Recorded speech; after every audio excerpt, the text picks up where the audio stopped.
बारिश में गर्मा गर्म भुट्टे वाली। एक 16 साल की लड़की मीरा भयंकर बारिश में रेलवे स्टेशन पर भुट्टा बेच रही थी। गर्मा गर्म भुट्टे ले लो, गर्मा गर्म भुट्टे। अरे हटो सामने से, इतनी बारिश में तुम्हारे भुट्टे कौन खाएगा? गरीबी ये सब नहीं देखती साहब, और वैसे भी गर्मा गर्म भुट्टे तो बारिश में ही अच्छे लगते हैं। एक बार खाकर तो देखिए, मजा ना आए तो पैसे मत देना।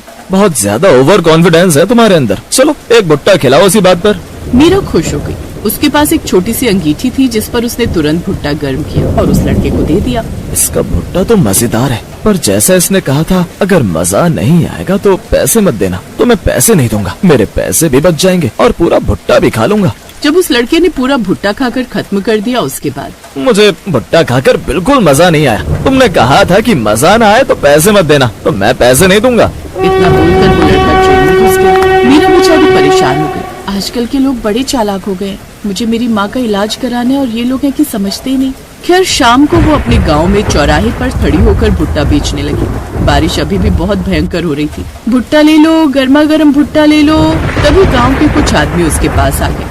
अरे मीरा बिटिया, इतनी बारिश में क्यों यहाँ भुट्टा बेच रही हो? आप लोगों को तो पता ही है कि मुझे मेरी माँ का इलाज कराना है। ठीक है बिटिया, तुम इतनी मेहनत कर रही हो तो एक भुट्टा ले लेते हैं हम लोग। मीरा खुश हो गई। उसने किसी तरह भुट्टा गर्म करके उन लोगों को दिया और उन्होंने ईमानदारी से पैसे भी दिए। खैर भुट्टा लेकर वो सब वहाँ से चले गए। तो इस तरह कुछ लोग उससे गर्मा गर्म भुट्टे खरीद लेते थे और कुछ लोग उसे परेशान किया करते थे। खैर मीरा सारा सामान लेकर घर पहुँच गयी। वो पूरी तरह से भीगी हुई थी। आंधी तूफान अभी भी चल रहा था। तभी अचानक उसकी माँ खून की उल्टियाँ करने लगी। माँ क्या हो गया आपको? चलो जल्दी चलो, मैं आपको डॉक्टर के पास लेकर चलती हूँ। नहीं बेटी, अब मुझे लगता है मेरा आखिरी वक्त आ गया है। अब बाकी की जिंदगी तुझे अकेले ही बितानी होगी। अपना ख्याल रखना बेटी। ये सुनकर मीरा का दिल दहक उठा, लेकिन फिर भी उसने हिम्मत नहीं हारी और किसी तरह अपनी माँ को बारिश में ही लेकर सरकारी अस्पताल पहुँच गयी। डॉक्टर साहब, मेरी माँ को देखो न क्या हुआ है। अरे इनको तो खून की उल्टी हो रही है। तुम जल्दी से काउंटर पर फीस जमा करो, तब तक मैं इनका इलाज करता हूँ।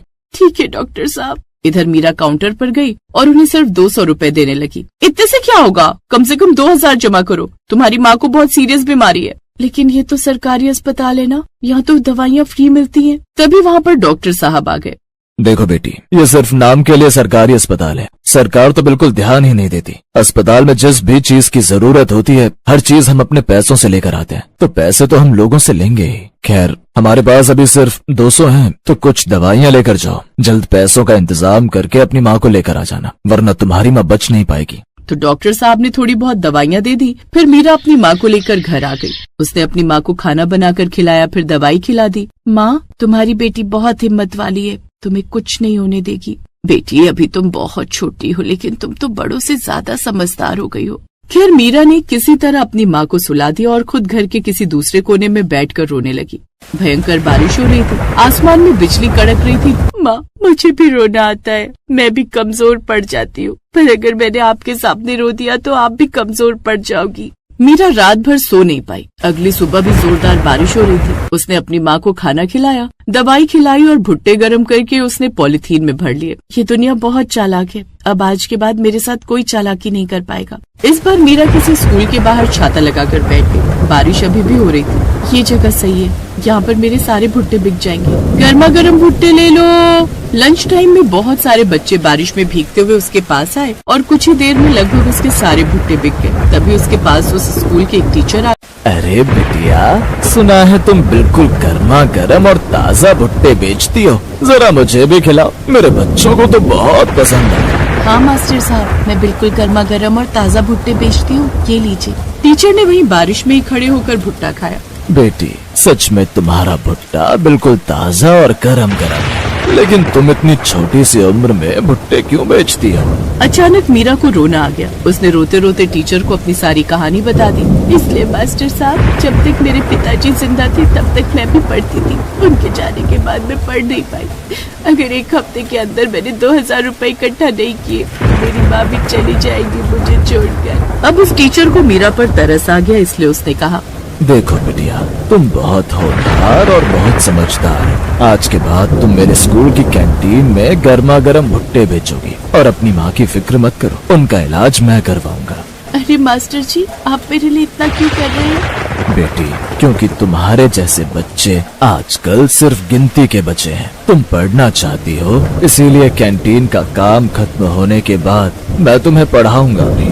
अगले ही दिन भयंकर बारिश में मीरा और टीचर ने मिलकर उसकी माँ को अस्पताल में एडमिट कर दिया। एक हफ्ते में उसकी माँ पूरी तरह स्वस्थ हो गई। अब मीरा खुशी खुशी उस स्कूल की कैंटीन में गर्मा गर्म भुट्टे बेचने लगी। फिर एक रोज, सर अब तो मैं इंटरनेट भी चलाना सीख गई हूँ। मैंने वीडियो में देखा है आजकल लोग छोटे छोटे बिजनेस से शुरुआत करके बहुत बड़ा बिजनेस ग्रो कर लेते हैं, तो क्यों ना मैं भी अपना गर्मा गर्म भुट्टे का कुछ ऐसा ही बिजनेस शुरू करूँ और सोशल मीडिया पर प्रमोट करूँ। अरे हाँ बेटी, इससे अच्छी क्या बात होगी। तुमने कुछ सोचा है इस बारे में? सर मैंने सोचा है कि इन भुट्टों के दानों को निकालकर 5 अलग अलग तरीके के फ्लेवर बनाऊंगी। रेड भुट्टा फ्लेवर, ग्रीन भुट्टा फ्लेवर, येलो भुट्टा फ्लेवर, नमकीन भुट्टा फ्लेवर और मीठा भुट्टा फ्लेवर। जब पब्लिक नई चीज देखती है ना तो सेल तुरंत बढ़ जाती है। क्या बात है बेटी, ये तो बहुत अच्छा आइडिया है। अगले दिन से ही मीरा ने अपने गर्मा गर्म भुट्टों की अलग अलग वैरायटी बेचनी शुरू कर दी। अब दूसरे स्कूल के बच्चे भी उसकी कैंटीन में अलग अलग वैरायटी के भुट्टा खरीदने आने लगे। दीदी, भुट्टे की इतनी वैरायटी भी हो सकती है, ये तो हमें पता ही नहीं था। अभी तक मुझे भुट्टा बिल्कुल पसंद नहीं था, पर जब से आपका ये लाल वाला भुट्टा खाया है मजा ही आ गया। आप हमारे मोहल्ले में भी आया करो ना। हाँ बच्चों, मैं जरूर आऊंगी। वैसे तुम लोगों को मेरे भुट्टों के बारे में कैसे पता चला? दीदी, हमने फेसबुक पर आपका वीडियो देखा था। मेरे जैसे बहुत सारे लोग हैं जो आपके गर्मा गर्म अलग अलग टाइप के भुट्टे खाना चाहते हैं, पर हर कोई स्कूल में तो नहीं आ सकता। ये सुनकर मीरा के दिमाग में एक दूसरा आइडिया आया। उसने सारी बात शाम को टीचर को बताई। बेटी, तुम ऐसा करो, अलग अलग मोहल्लों में रेस्टोरेंट खोल लो, क्योंकि तुम्हारी ऑनलाइन अर्निंग भी होने लगी है। थोड़े बहुत पैसों की जरूरत पड़ेगी तो मैं तुम्हें दे दूंगा। तुम्हारे भुट्टों की डिमांड बहुत बढ़ चुकी है बेटी। तो इस तरह उसने धीरे धीरे गर्मा गर्म रंग बिरंगे भुट्टों की वैरायटी वाले बहुत सारे रेस्टोरेंट अलग अलग मोहल्ले में खोल दिए। कुछ ही दिनों में उसने अपना बहुत अच्छा घर बनवा लिया, जिसमें वो अपनी माँ के साथ खुशी खुशी रहने लगी।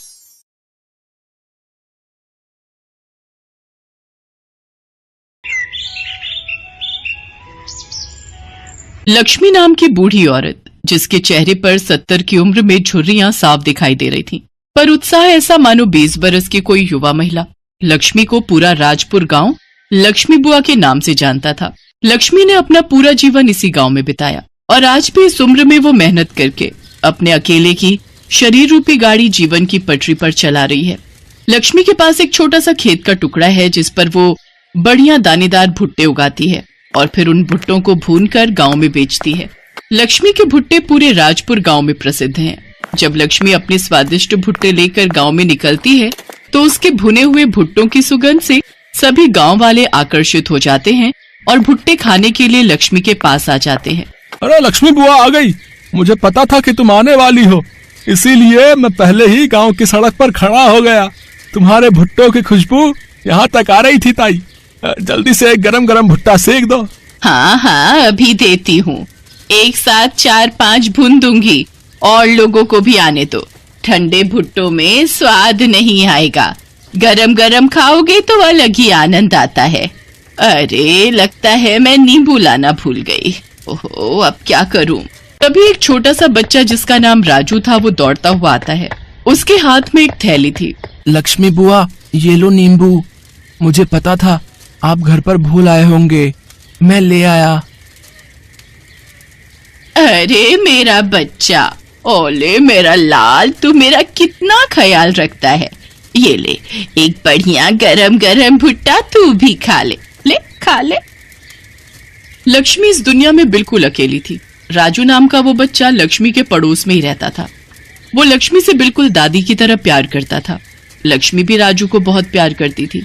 एक दिन लक्ष्मी को पता चला कि राजू का परिवार शहर में शिफ्ट हो रहा है, तो उसे राजू के बिछड़ने का बहुत दुख हुआ। लक्ष्मी बुआ, तुम भी मेरे साथ शहर चलो ना। मैं चला गया तो तुम्हें नींबू कौन ला कर देगा? तुम तो रोजाना ही घर पे भूल आती हो। राजू मेरे बच्चे, मैं तुझे बहुत याद करूंगी। मैं तेरे साथ नहीं जा सकती बेटा, पर तू मुझे बहुत याद आएगा। तू मुझे मिलने आना, आएगा ना? हाँ लक्ष्मी बुआ, मैं तुम्हें मिलने जरूर आऊंगा। और फिर राजू अपने परिवार के साथ शहर चला गया। राजू के जाने के बाद लक्ष्मी को उसकी बहुत याद आती थी।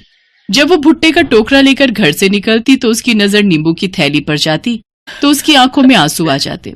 वो नींबुओं की थैली अपनी टोकरी में रखती और राजू को खूब याद करती। लक्ष्मी बुआ 2 भुट्टे दे दो। अरे आज तो तुम नींबू लेकर आई हो। अच्छा वो राजू जो चला गया, वैसे वो कौन सा सगा पोता था तुम्हारा? एक ना एक दिन तो उसे जाना ही था। भले ही वो मेरा सगा पोता नहीं था, पर मुझे बहुत प्यारा था। उसके होने के एहसास से मुझे पोते की कमी महसूस नहीं होती थी। और एक बात ध्यान रखना, कुछ रिश्ते खून के नहीं होते, कुछ रिश्ते दिल से जुड़े होते हैं। हो सकता है राजू भी मुझे उतना ही याद करता हो जितना मैं उसे याद करती हूँ। लक्ष्मी की आंखों में एक बार फिर आंसू आ गए। ऐसे ही दिन महीने बीते और देखते ही देखते 15 साल बीत गए। लक्ष्मी रोजाना की तरह अपने भुट्टे बेचने गांव में निकली तो आज थोड़ा जल्दी में वो नींबू लाना भूल गई। अरे आज तो मैं नींबू की थैली घर पर ही भूल आई। अरे लक्ष्मी बुआ, नींबू के बिना भुट्टे का मजा नहीं आएगा। वैसे ये देखकर तो मुझे वो याद आ गया, जब तुम नींबू घर पर भूल आती थी तो वो छोटा सा राजू तुम्हारी थैली पकड़ता हुआ आ जाता था। हाँ मोहन, तू ठीक कह रहा है, पर राजू तो शहर में है, अब तो वो बहुत बड़ा हो गया होगा। आज तुम्हारी बातें सुनकर मुझे भी उसकी बहुत याद आ रही है। जैसे ही लक्ष्मी अपनी बूढ़ी आंखों से आंसू पोंछने लगती है, उसके सामने नींबू की थैली लिए एक बहुत ही सुंदर लंबा चौड़ा कद का लड़का खड़ा होता है। लक्ष्मी बुआ, आज तुम फिर अपनी थैली घर पर भूल आई ना? अगर मैं न लाता तो? कौन? राजू? लक्ष्मी बुआ, तुमने मुझे पहचान लिया। हाँ, मैं वही तुम्हारा बचपन का छोटा सा राजू। देखो अब मैं कितना बड़ा हो गया हूँ। राजू, मेरे बच्चे, मेरे लाल, तू कितना बड़ा हो गया। तू कब आया? सुबह ही तो आया और आते ही तुमसे मिलने घर गया, पर पता चला कि तुम तो भुट्टे बेचने निकल गई हो, इसलिए तुम्हारी थैली घर पर देखी तो वो मैं ले आया। लक्ष्मी बुआ, तुम कैसी हो? देख देख कैसी लग रही हूँ। वैसी ही जैसे पहले थी, मेरी प्यारी लक्ष्मी बुआ। और फिर राजू लक्ष्मी के गले से लग जाता है। राजू लक्ष्मी को अपने साथ शहर चलने के लिए मना ही लेता है। लक्ष्मी बुआ, अब मना मत करना, अब तो तुम्हारा राजू अपने पैरों पर खड़ा हो गया है, अच्छी नौकरी करने लगा है, इसलिए वो अपनी लक्ष्मी बुआ को अपने पास रख सकता है। प्लीज मेरे साथ चलो ना। तुमने बहुत गरीबी में दिन काट लिए, बहुत मेहनत कर ली, अकेले जिंदगी को बहुत जी लिया। अब अपने पोते के साथ जिंदगी जीने का वक्त है लक्ष्मी बुआ।